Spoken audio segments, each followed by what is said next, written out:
Hello, everyone. This is Jim Okerzinski with your week 3 screencast video. So let me head over to the announcements page real quick.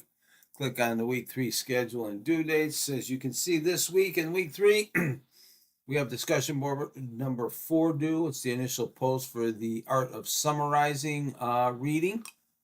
The responses to that discussion board are due on Friday with the Sunday due date for the AI essay.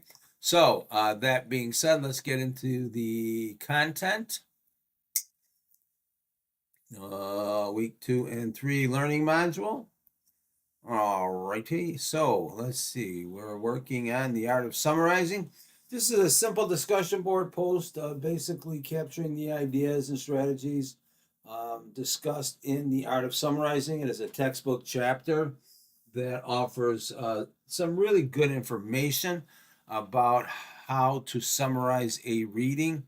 Some of the basics are there about taking ownership, what traps to avoid when you are writing a summary. So you will benefit from this particular reading. I've got the PDF here that you can download and view. I know it'll download somewhere. Yes, it'll download up here. You can see that it's downloading. All right, let me grab that when it opens up. Here, let me get it on my screen, maybe. All righty, here, drag it over here, open it up. All righty, it's a excerpt from a textbook, so it is a little bit of unique photocopy job in PDF, but nonetheless, it is readable and there's a lot of good information in this particular textbook chapter and reading. All righty. So that's discussion board number 4. Let's get over to the AI essay, instructions and uploads. This is where you'll upload your submission.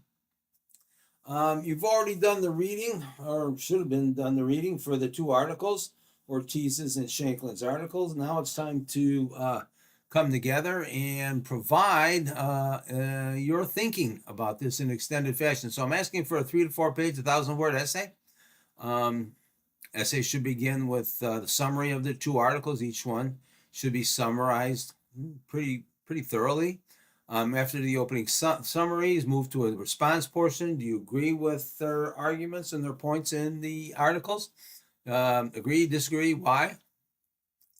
Asking about education. You can use your reading notes and any discussion board post or responses to help you with this essay. That's like a pre-writing activity in the discussion boards. And you can support your critical thinking with evidence from the information provided in the articles. Go right to the articles. In your response, integrate 1 quote from each source by building a quote sandwich. And we do have a link here, I believe, to a video all about building quote sandwiches here. There you go. That is a rather basic but informational article there. I don't want any outside sources in this essay, just the 2 articles. It's a summary response essay. MLA guidelines apply. You should be familiar with MLA guidelines as far as headings and formatting, document formatting. If you're unsure, you can consult with the Purdue OWL. Yep, you can consult with the Purdue OWL, which has an MLA guide in there. Everybody should be aware of the Purdue OWL. So if you have any questions or issues during the week, please send me an email.